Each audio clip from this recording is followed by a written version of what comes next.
Welcome to GK facts. स्वागत है आप सभी का आपके अपना यूट्यूब चैनल जीके फैक्ट्स में।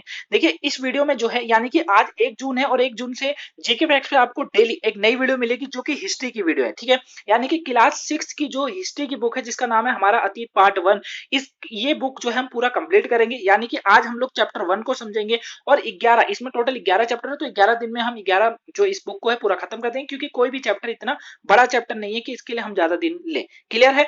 और ये जो वीडियो होगी यानी कि जो हमारा अतीत पार्ट 1 है, ये यूपीएससी सीएससी के साथ साथ जो 6 क्लास के स्टूडेंट है उनके लिए भी है। तो आप भी पॉइंट्स को ध्यान से समझिएगा, क्योंकि आपको इसमें ऐसे वर्ड दिए हुए हैं जो कि आप नहीं समझ सकते। ठीक है, तो मैं आपको हर वर्डों को और हर लाइन को क्लियर यानी कि डिटेल से समझाऊंगा। क्लियर है, तो वीडियो को पूरा वॉच कीजिएगा और लास्ट में मैं आपको जो है बीसी और एडी जो होता है, यानी कि काफी जगह आपने बिफोर क्राइस्ट यूज होते हुए देखा होगा, है ना। काफी जगह ये बोला जाता है कि किसी का जन्म 5 साल पहले हुआ था और मरा वो 5 साल बाद, तो ऐसा बोला जाता है। ठीक है, बिफोर क्राइस्ट। तो बीसी और एडी क्या होता है वो मैं आपको पूरा अच्छे से समझाऊंगा, तो आप उस वीडियो को पूरा ध्यान से देखिए। चलिए वीडियो को स्टार्ट करते हैं। देखिए आज अध्याय 1 समझते हैं हिस्ट्री का। तो अध्याय 1 का नाम क्या है? क्या, कब, कहां और कैसे। क्लियर है, क्या है अध्याय 1 का नाम है? क्या, कब, कहां और कैसे। इस देखिए ये चैप्टर स्टार्ट कैसे होता है, आखिर में इस चैप्टर के अंदर है क्या। देखिए चैप्टर के अंदर कुछ छोटा सा चैप्टर है और चैप्टर के अंदर काफी कुछ बताया गया है कि इसमें जो होता है कि एक लड़की है वो ये पता करने की कोशिश करती है, उसके दिमाग में एक थॉट आता है कि वो ये पता करने की कोशिश करती है कि अगर आज से हमें 100 साल पहले पता करना हो कुछ, या हमें 200 साल पहले कुछ पता करना हो, तो हम किस तरीके से पता कर सकते हैं। बताइए कैसे पता करें कि 100 साल पहले क्या हुआ था, क्योंकि उस समय का कोई व्यक्ति तो आज जिंदा होगा नहीं। क्लियर है, उस समय इंटरनेट भी नहीं था, तो किस तरीके से पता किया जाता है। अगर मैं आपसे बोलूं कि मुझे बताइए 2019 में क्या हुआ था या 5 साल पहले क्या हुआ था, तो आप मुझे इंटरनेट या गूगल पे सर्च करके बहुत अच्छे ढंग से बता देंगे। क्लियर है, लेकिन अगर उस समय के लोगों को 5 साल या 10 साल पहले के अपने अपने पहले के समय का पता करना होता तो कैसे पता करते होंगे, या हमें कैसे पता चला कि भैया उस समय कुछ ऐसा हुआ था।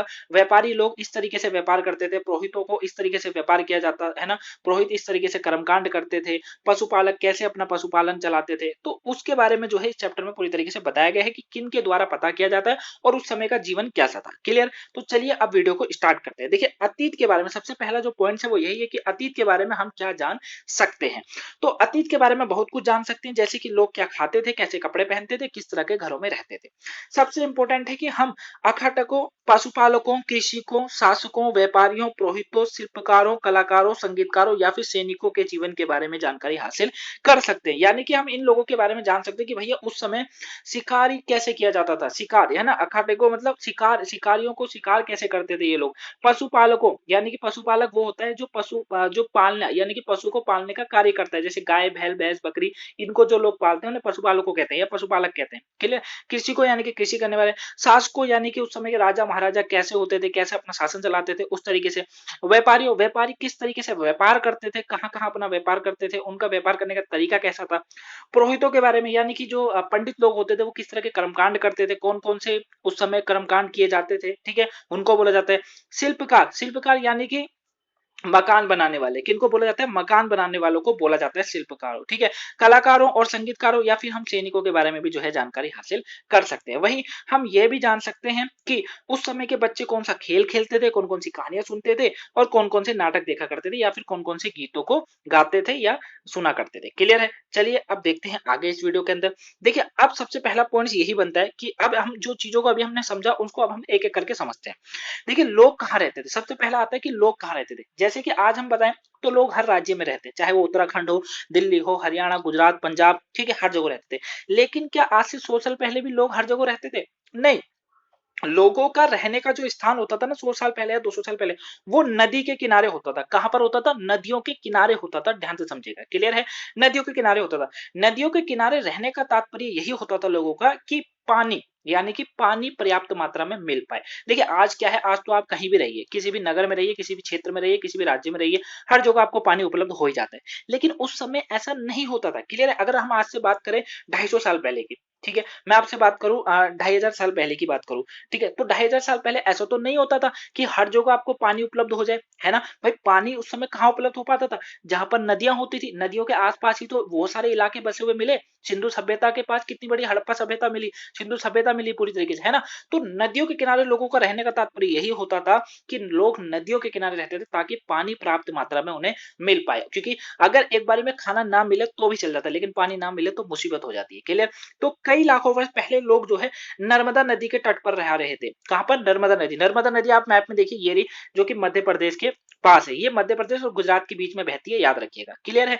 यहाँ रहने वाले आरंभिक लोगों में से कुछ कुशल संग्रहक थे, ठीक है, जो कि आसपास के जंगलों की विशाल संपदा से परिचित थे। मतलब कुछ यहाँ पर ऐसे लोग रहते थे जो कि यहाँ की चीजों से, जैसे कि देखिए होता क्या है, ये लोग, कुछ लोग यहाँ पर ऐसे थे जो कि यहाँ की एरिया से पूरे से परिचित थे। मतलब उनको पूरी तरीके से पता था कि कहां पर क्या चीज मिलती है। अब जैसे एग्जांपल समझिए, जैसे आप दिल्ली के अंदर रहते हैं, क्लियर है, और आपका कोई फ्रेंड या आपका कोई भाई किसी दूसरे अदर स्टेट से आता है, यानी कि अदर राज्य से आता है, क्लियर है। अब उसने आपसे कोई डिमांड करी, उसने आपसे किसी कपड़े की डिमांड कर ली या किसी खाने की डिमांड कर ली, उसने आपसे बोला कि उसे मिर्चीदार खाना खाना है, उसने बोला आपसे मिर्चीदार खाना खाना है। अब उसे तो नहीं पता ना कि यहाँ पर, जहां पर यानी कि दिल्ली के अंदर मिर्चीदार खाना कहाँ मिलेगा, ये किसके बारे में, इसके वो किसको पता होगा? वो आपको पता होगा। क्यों? क्योंकि आप वहां रहते हैं, आपको वहां की चीजों के बारे में पता है कि कौन सी चीज कहां पर मिलती है, खाने का सामान कहाँ मिलता है, कपड़े कहाँ मिलते हैं, ठीक है, बाकी सामान कहाँ पर मिलता है, तो वो चीज आपको पता है, आप उसको वो चीज उपलब्ध करवाएंगे, है ना। तो उसको तो नहीं पता, तो इसीलिए जो है यहाँ पर भी, मतलब यहाँ नदी पर रहने वाले जो लोग थे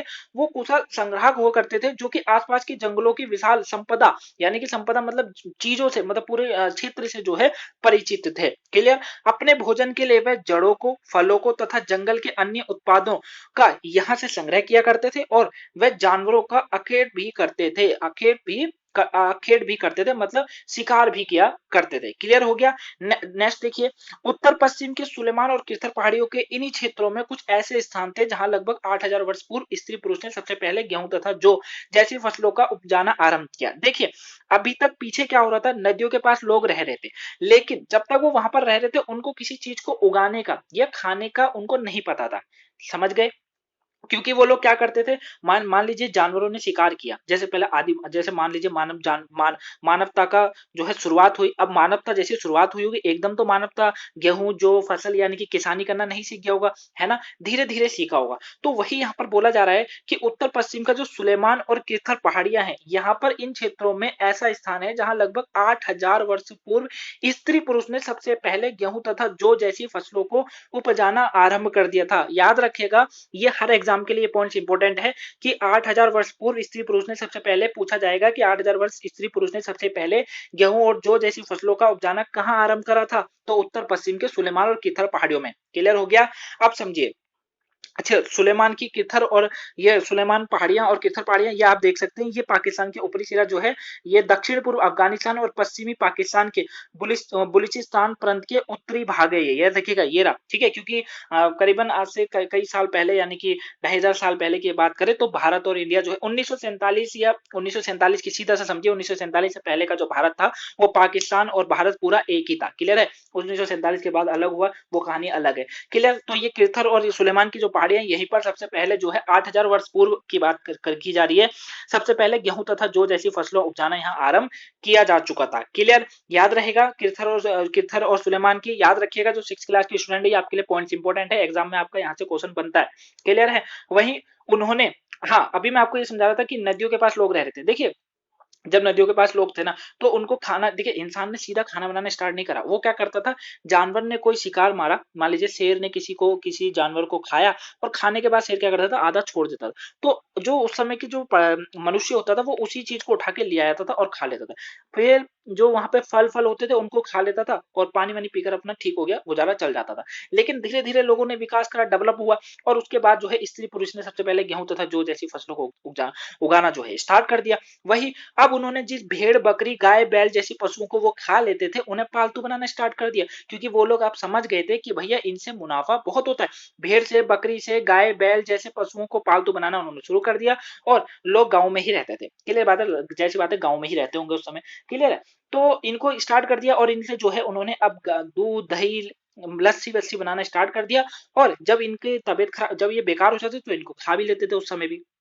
उसके बाद उत्तर पूर्व में देखिए, गारो तथा विंध्या पहाड़ियों की, विंध्या पहाड़ी, यहाँ कुछ अन्य क्षेत्र थे जहां कृषि का विकास हुआ था। ठीक है, गारो, ये आप यहाँ पे देख सकते हैं, देखिए ये रही गारो की पहाड़ियां। ये करंट में अगर मैं आपसे बात करूं तो गारो पर्वत जो है ये मेघालय राज्य के छोटे पहाड़ी श्रृंखला है। क्लियर है? ये रही गारो की पहाड़ियां। यहीं पर जो है क्या मिला है, यहीं पर जो है गारो और विंध्या जो पहाड़ियां, विंध्या पहाड़ियां, देखिए ये यहाँ पर आपको विंध्या पहाड़ियां दिख जाएंगी, मध्य प्रदेश के ठीक ऊपर जहाँ पे नर्मदा नदी है। ठीक है, इसके ऊपर आपको दिख जाएंगी। यहाँ पर जो हुआ, यहाँ पर क्या हुआ, यहाँ जहाँ पे कृषि का विकास हुआ है। ठीक है, यहीं पर ऐसे क्षेत्र है जहाँ पे कृषि का विकास हुआ। जहाँ सबसे पहले चावल उपजाया गया था वह स्थान विंध्या के उत्तर में स्थित है। यानी कि क्वेश्चन आता है कि बताइए सबसे पहले चावल कहाँ उपजाया गया या कहाँ उगाया गया था, तो विंध्या के उत्तर में ये उगाया गया था, याद रखिएगा। नेक्स्ट क्वेश्चन, नेक्स्ट देखिए, लगभग 4700 वर्ष पूर्व सिंधु नदी तथा इसकी सहायक नदियों के किनारे कुछ आरंभिक नगर फले फूले। अब देखिए धीरे धीरे विकास होता जा रहा है। ठीक है, धीरे धीरे विकास होता जा रहा है। जहां पहले अभी लोग सीधे चीजों को खा रहे थे, अब उगाना स्टार्ट कर रहे थे, लोग गांवों में रहना स्टार्ट हो गए थे। अब देखिए और विकास हुआ। 4700 वर्ष पूर्व कहा जा रहा है कि सिंधु नदी तथा इसकी सहायक नदियों के किनारे कुछ आरंभिक नगर फले फूले, यानी कि अब साम्राज्य बनने स्टार्ट हो गए, यानी कि राजा रानी की कहानी अब यहाँ से स्टार्ट होगी। देखिए सिंधु नदी कहां पर है, सिंधु नदी ये रही आपकी सिंधु नदी। देखिए ठीक है, अगर करंट में अगर अभी बात करें तो पाकिस्तान की तरफ आप कह सकते हैं, पाकिस्तान में तो नहीं, लेकिन ये जो है तिब्बत के मानसरोवर के निकट से जो है ये निकलती है। ठीक है, और वहीं ये जो पाकिस्तान के बीच से गुजरती हुई ये फिर फिकरा जाकर अरब सागर में मिलती है। ठीक है, तो पाकिस्तान के एरिया की तरफ ये बैठती है। तो यहीं पर जो है 47 वर्ष पूर्व जो है इसकी सहायक नदियां, अच्छा सहायक नदियां किसको कहते हैं, जो 6 क्लास के स्टूडेंट है ध्यान से समझिएगा। देखिए सहायक नदियां उनको कहते हैं जो छोटी छोटी नदियां एक बड़े में जाकर मिल जाती है, एक बड़ी नदी में जाकर मिल जाती है। जैसे सिंधु नदी की सहायक नदी देखिए, इसकी व्यास नदी इसकी सहायक नदी है, झेलम नदी है, चेनबा नदी है, रावी नदी है, सतलुज नदी है। तो ये सारी नदियां जो है कहां से, यहीं से जाके खत्म विलय हो जाता है। तो इसी तरीके की सहायक नदियां इनको बोला जाता है। तो इन्हीं सहायक नदियों के किनारे आरंभी नगर फले फूले। गंगा की सहायक नदी के किनारे तथा समुद्री तटवर्ती इलाकों में नगरों का विकास 2500 वर्ष पूर्व हुआ था। कहां पर, गंगा नदी के किनारे, ये आप देख सकते हैं गंगा नदी के किनारे। ठीक है, यहां पर कहा जाता है कि 2500 वर्ष पूर्व हुआ था। क्लियर है। वहीं गंगा के दक्षिण में इन्हीं नदियों के आसपास के क्षेत्र में प्राचीन काल में मगध, वर्तमान में बिहार के नाम से जाना जाता था, मगध डायनेस्टी, यानी कि 16 महाजनपद आप जब आगे पढ़ेंगे तो उसमें आपको पता चलेगा कि मगध क्या था। ठीक है, मगध एक साम्राज्य हुआ करता था जो कि बहुत विकसित था। कहां पर था, करंट में बिहार के अंदर है। कहां पर, बिहार के अंदर। क्लियर, समझ गए। नेक्स्ट देखिए, आगे देखते हैं।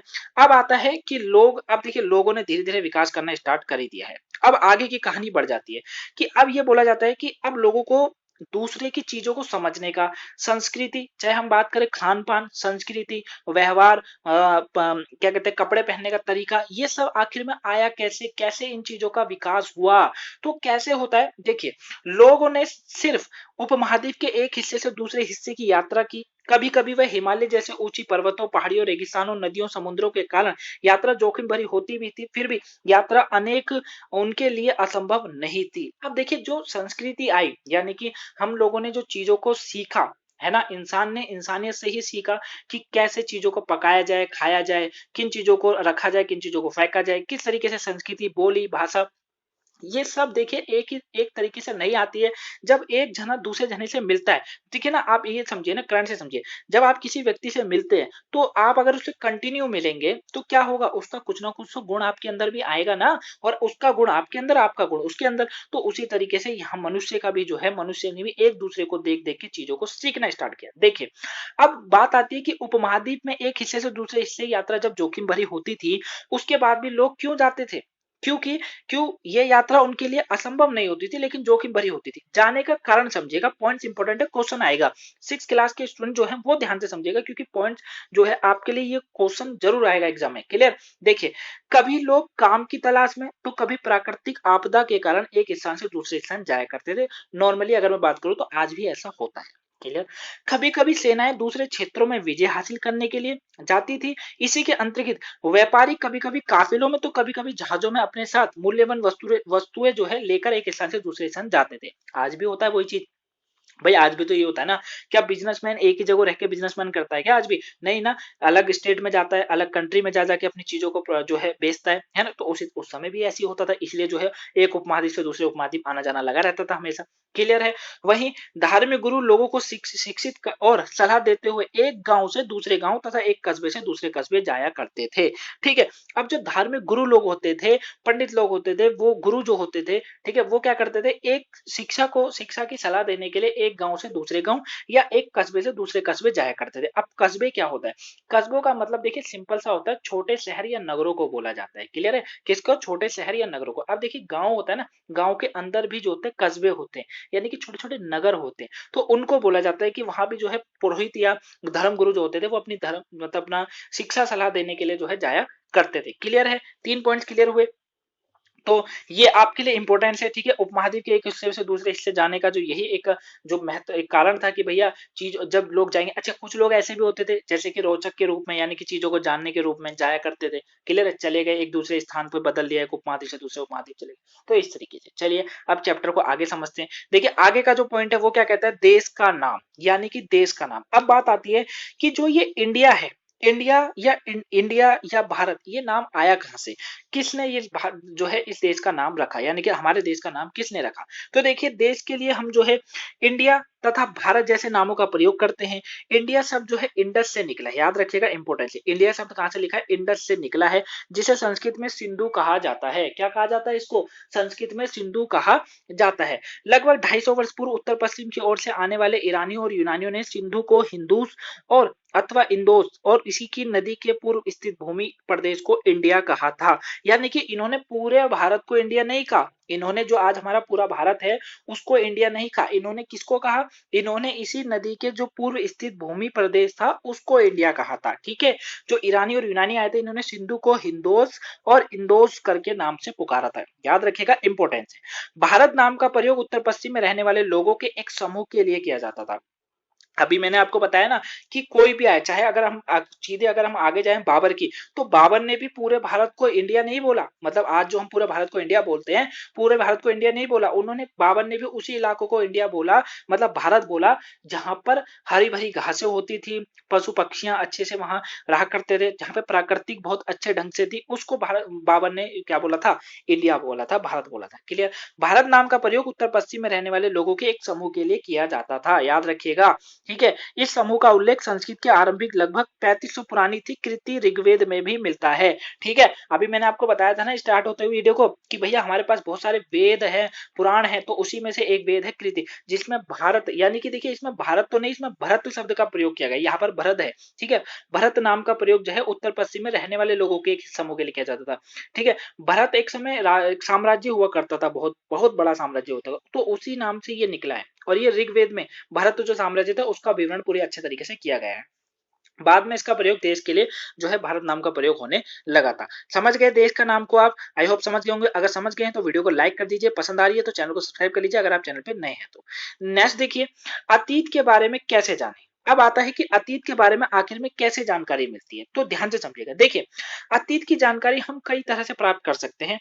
इनमें से एक तरीका अतीत की लिखी गई पुस्तकों को ढूंढना और पढ़ना है। क्लियर है? यानी कि अतीत में जो पुस्तकें लिखी गई हैं उनको ढूंढो, पढ़ो, और यही से हम अतीत के बारे में पता कर सकते हैं। ठीक है?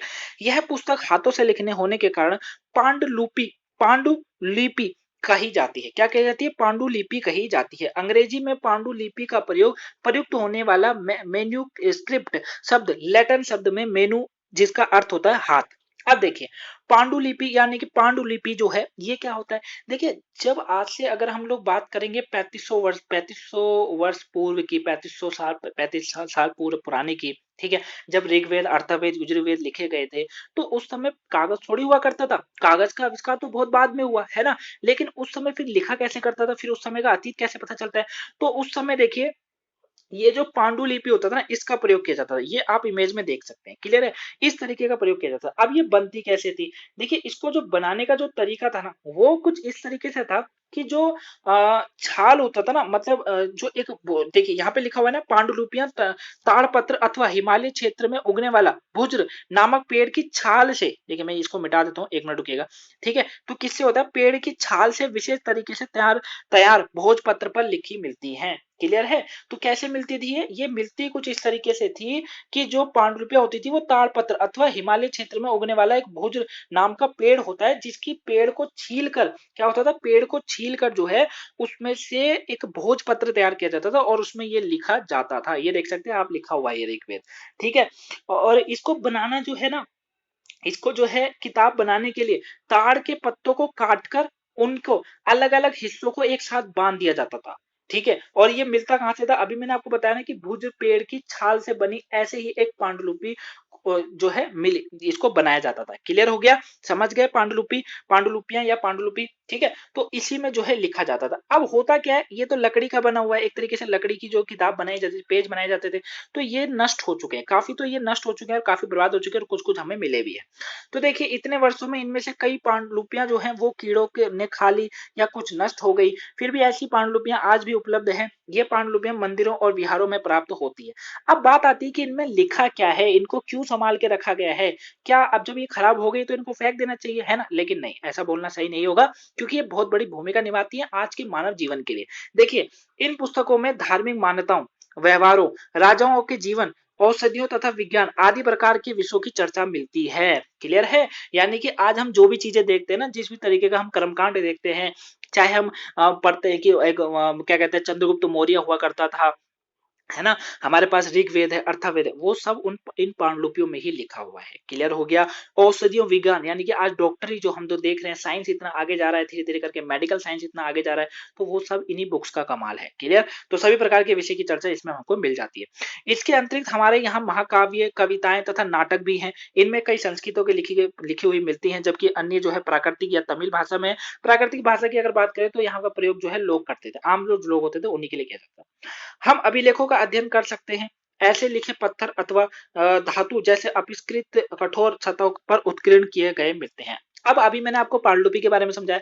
अब अगर बात करें कि भैया और किन किन चीजों पे लिखा हुआ मिलता है, मान लीजिए जब किसी को ये भी नहीं पता हो कि ये छाल पत्र से इसको बनाया जा सकता है, यानी कि भुज्र के पेड़ से, तब कैसे होता होगा? तब देखिए, तब क्या होता था, अभिलेख, क्या अभिलेखों का सहारा लिया जाता था। अब अभिलेखों का क्या होता है, देखिए पॉइंट्स इंपॉर्टेंट है।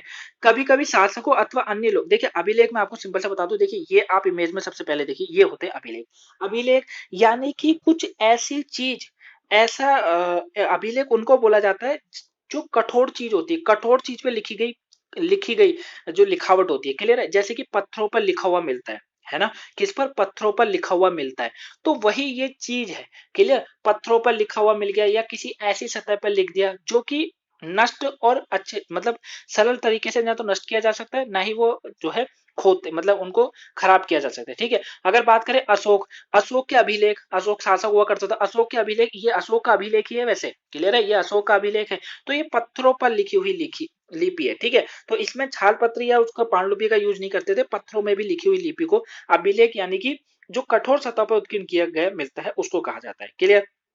आगे देखिए, तो कभी कभी शासक अथवा अन्य लोग अपने आदेशों को इसी तरह उत्कीर्ण करवाते थे ताकि लोग उन्हें देख सके और पढ़ सके, उनका पालन कर सके। ठीक है? कुछ अन्य प्रकार के अभिलेख भी मिलते हैं जिनमें राजाओं तथा रानियों के सहित अन्य स्त्री पुरुषों ने भी अपने कार्यों का विवरण उत्तीर्ण करवा रखा है। वही उदाहरण के लिए शासक लड़ाई में अर्जित विजय का लेखा जोखा रखता था।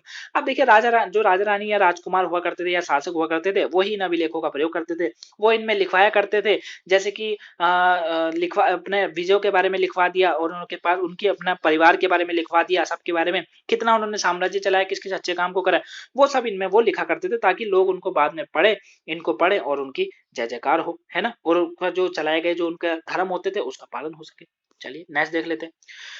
अब देखिए इससे आगे क्या है, इसके अतिरिक्त अन्य कई वस्तुएं अतीत में बनी और प्रयोग में लाई जाती थी। ऐसी वस्तुओं का अध्ययन करने वालों को पुरातत्व वेद कहलाता है। ठीक है? अब पुरातत्व वेद, अब देखिए अभिलेख भी ना मिले, मान लीजिए कहीं पर लिखा हुआ भी नहीं मिला, कहीं पर पांडुलिपियां भी नहीं मिली, फिर कैसे पता करें कि कैसे अतीत का पता करें? तो फिर जो है सामान मिलता है, यानी कि कुछ चीजें मिल जाती हैं। ठीक है? जैसे कि आप ये मटका देख सकते हैं। ठीक है? ये आप मटका देखिए, आप बहुत अच्छे से मटका को देख सकते हैं यहाँ पर। ठीक है? ये जो है ये कॉइन्स है, यानी कि सिक्के हैं। क्लियर? ये सिक्के आप देख सकते हैं। तो इससे पता लगाया जाता है कि भैया उस समय इतने साल पहले हड़प्पा हुआ करता, एक सभ्यता हुआ करती थी, वो सभ्यता में कुछ ऐसे तरीके के जो है बर्तन हुआ करते थे, तो इस तरीके से। ठीक है? तो और इनका अध्ययन करने वालों को पुरातत्व वेद कहते थे, याद रखिए क्या कहते थे? पुरातत्व वेद कहते थे। वही पुरातत्व वेद पत्थरों और ईंटों से बनी हुई इमारतों के अवशेष, चित्रों तथा मूर्तियों का अध्ययन करते हैं। ठीक है? वो पता करते हैं कि आखिर में कब बनी, कैसे बनी, किसकी बनी है, इस तरीके से।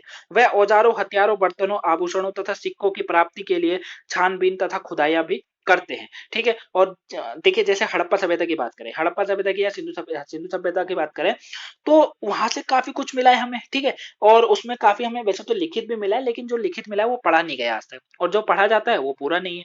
तो इसी चीजों से पता लगाया जा सकता है कि भैया उस समय के लोग धातु की चीजों को पहनते थे ज्यादातर, है ना। और सिक्के जो है इस तरीके के चलते थे, तो वही चीज यहाँ पर बताई गई है। ऐसे तत्व कठोर तथा जल्दी नष्ट नहीं होने वाले होते हैं। क्लियर। नेक्स्ट देखिए, अब बात आता है कि अतीत एक या अनेक, थोड़ा सा यहाँ पे गलत हो गया है, ठीक है, इसके लिए माफ कीजिएगा। अतीत एक या अनेक, अब देखिए अतीत शब्द का जो प्रयोग है वो बहुवचन के रूप में किया गया है, यानी कि ये ऐसा इसी तात्विक और ध्यान दिलाने के लिए किया गया है कि अलग अलग समूह के लोग इसके लिए अतीत के अलग अलग माने थे। मतलब देखिए सिंपल सी बात है, सिंपल सा समझिए इसको। आज कैसा होता है, एक आम आदमी को कोई जानता है, आम व्यक्ति को कोई जानता है नहीं। जब वह व्यक्ति अमीर हो जाता है या कुछ बन जाता है, तभी तो उसे जाना जाता है ना। उस समय भी ऐसी हुआ करता था अतीत, ठीक है, यानी कि पहले भी ऐसी हुआ करता था। जैसे कि पशुपालकों अथवा कृषकों का जीवन राजाओं और तथा रानियों के जीवन से बिल्कुल भिन्न था, बिल्कुल अलग। व्यापारियों का जीवन शिल्पकारों के जीवनों से अलग है। भाई व्यापारी का काम व्यापार करना है, ठीक है, मकान तो नहीं बनाएगा वो, है ना। तो उसी तरीके से वहीं कृषकों का काम कृषि करना है, पशुपालक क्यों करेगा, वो भैंस बकरी क्यों पालेगा जब वो कृषि कर रहा है ना। तो बिल्कुल भिन्न है। और राजा रानी तो अब राजा रानी है, उनका तो क्या बताना। वही जैसे कि एग्जांपल समझिए, अंडमान द्वीप के अधिकांश लोग अपना भोजन मछली पकड़कर या शिकार कर कर तथा फल फूलों को संग्रह करके द्वारा प्राप्त करते थे। लेकिन अगर वहीं शहरों में बात करें तो लोग खाद्य आपूर्ति पर निर्भर थे, ठीक है, यानी कि अन्य व्यक्तियों पर निर्भर रहते थे खाद्य आपूर्ति के लिए। क्लियर है। लेकिन अंडमान द्वीप के लोग क्या करते थे, वो मछलियां पकड़कर या शिकार कर कर फल फूल संग्रह द्वारा प्राप्त कर लेते थे। तो इस तरीके से समझिए अतीत एक या अनेक। क्लियर। वहीं इसी के अंतिम एक अन्य तरह का भेद भी है, उस समय शासक अपने बीजों का लेखा जोखा, देखिए आज भी यही होता है, जैसे आज होता है ना वैसे पहले भी ऐसे ही होता था। क्लियर है। लेखा जोखा, यानी कि उस समय शासक अपने बीजों का लेखा जोखा रखते थे। अरे आप एक बात बताइए, प्रधानमंत्री हैं, ठीक है, हमारे देश के प्रधानमंत्री नरेंद्र मोदी जी हैं, उनके बारे में कितना कुछ लिखा हो गया होगा आज तक, है ना। अब जब आने वाली पीढ़ियां जब उस चीज को पढ़ेंगी तो उनको वो ऐसे तो पता करेंगे ना कि उस समय उस सन 2015 में एक प्रधानमंत्री आए थे जिनका नाम नरेंद्र मोदी था। तो उस समय ऐसे ही था, राजा रानी भी यही काम करते थे। देखिए यही कारण है कि उन शासकों को तथा उनके द्वारा लड़े जाने वाली लड़ाइयों के बारे में काफी कुछ जानते हैं।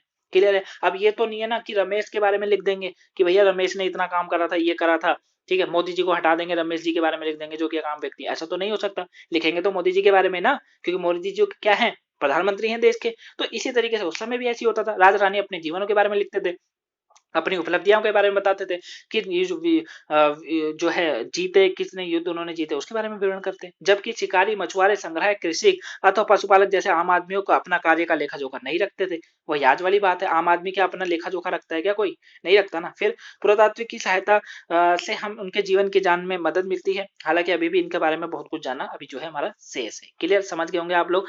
चलिए अब जो है हम लोग एडी और बीसी और जो एडी होता है इसको समझ लेते हैं, यानी कि तिथियों का मतलब। देखिए बहुत बार कंफ्यूजन होती है तिथियों के मतलब में। देखिए बीसी का मतलब क्या होता है, एक बात सिंपल से समझिएगा।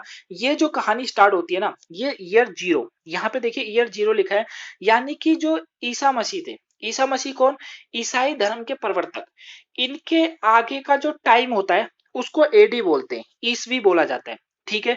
और इनके जो पीछे का टाइम था उसे ईसा पूर्व बोला जाता है, याद रखिएगा, ठीक है। इनके आगे के टाइम को ईसवी बोला जाता है, इनके पीछे को टाइम को ईसा पूर्व बोला जाता है। क्लियर है। अब देखिए एडी, एडी का मतलब होता है एनोन डोमिनियन, क्या होता है, एनोन डोमिनियन। वहीं बीसी का मतलब बिफोर क्राइस्ट होता है। अब देखिए ईसा मसीह का जो जन्म था वो कब हुआ था, वो 4 ईसा में हुआ था। कब हुआ था, 4 ईसा पूर्व में हुआ था, ध्यान रखिएगा। लेकिन इनकी मृत्यु कब हुई, 33 ईस्वी में हुई थी। कब हुई थी, 33 ईस्वी में हुई थी। जबकि सिकंदर गुप्त की बात करें, सिकंदर भारत आया था। क्लियर है। सिकंदर कौन था, सिकंदर भारत आया था। अच्छा कब आया था सिकंदर भारत, देखिए सिकंदर की बात करें तो 326 में ये भारत आया था। क्लियर है। कब आया था, 326 में सिकंदर जो है भारत आया था। लेकिन इसका जन्म 356 में हुआ था। अब बताइए, उल्टा चल रहा है ना, उल्टा चल रहा है ना भाई। 356 में तू भारत, तू तेरा जन्म हुआ 356 में, तू 26 में तू भारत आ रहा है ना। और इसकी मृत्यु पता है आपको कब हुई थी, 323 में इसकी मृत्यु हुई थी। अब बताइए।